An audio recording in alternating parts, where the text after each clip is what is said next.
पहला सवाल जो इंक्लूड कर रहे हैं ये पटना से है, मनोज जी की तरफ से है।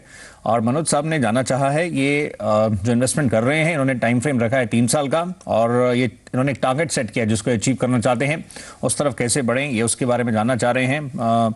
ये स्क्रीन पर डिटेल्स हैं। ये 10 लाख रुपए जिस तरह से चाह रहे हैं 3 साल तक ये इनका टारगेट है, और उसके जरिए ये जो है जानना चाह रहे हैं इसको अचीव करने के लिए म्यूचुअल फंड्स के जरिए कैसे आगे बढ़ा जाए। इसमें रुंगटा साहब इन्होंने एक टारगेट सेट किया, एक ही टाइम फ्रेम दे रहे हैं, इनकी किस तरह की एक्सपेक्टेशंस हैं, रिटर्न किस तरह से एक्सपेक्ट कर रहे हैं, क्योंकि जिस टारगेट की बात कर रहे हैं और फिर ये जो टाइम फ्रेम दे रहे हैं 3 इयर्स का, इसमें क्या अगर ये थोड़ा ज़्यादा समय दे सकें, थोड़ा और लॉन्गर टेन्योर, तो क्या वो बेटर रहेगा? मतलब अगर ये थोड़ा जोखिम भी लें, अगर समय अगर कुछ दे सकें।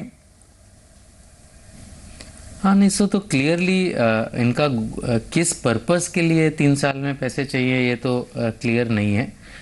तो ज़्यादा समय दे सकते हैं कि नहीं दे सकते हैं ये तो उनसे बात करने पर ही पता चलेगा। दूसरी चीज़ जो क्लियर नहीं है कि ये जो 10 लाख की फिगर है ये नॉर्मली आप आज के बारे में सोच रहे हैं, तो अगर आज का 10 लाख अगर आप सोच रहे हैं और 8% का अगर आप इन्फ्लेशन मानते हैं तो 3 साल बाद आपको करीबन 12.5 लाख रुपए चाहिए। और अगर 3 साल बाद के 10 लाख रुपए मानते हैं तो आज की तारीख में करीबन 8.5 लाख रुपए होते हैं 8% इन्फ्लेशन के हिसाब से।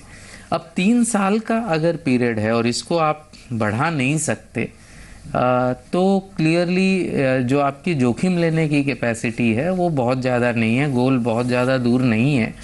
तो आपको मेजॉरिटी जो पैसा है वो डेट में ही लगाना पड़ेगा।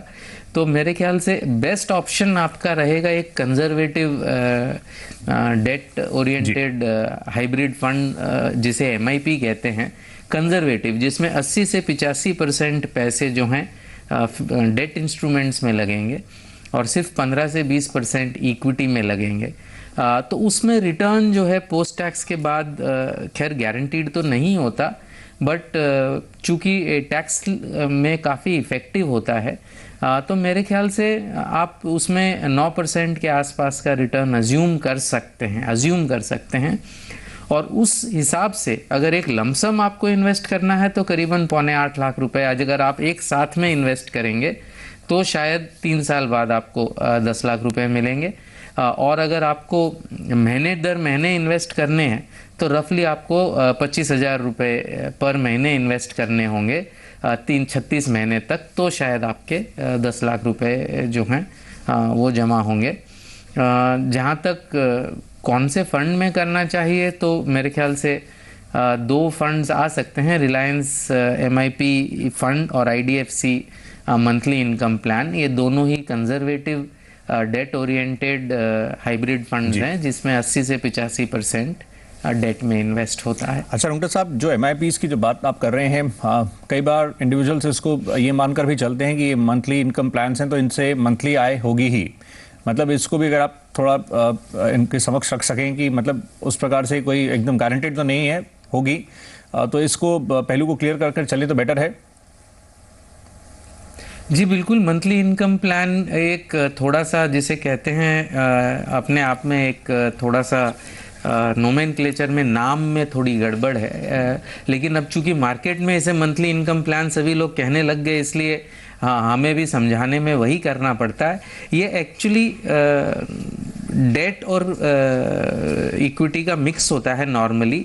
अगर उसमें डेट पोर्शन 80-85% हो तो उसे कंजर्वेटिव कहते हैं क्योंकि इक्विटी 15-20% है। अगर डेट 70 के आसपास हो और इक्विटी 25-30 के आसपास हो तो उसे थोड़ा अग्रेसिव MIP कहते हैं।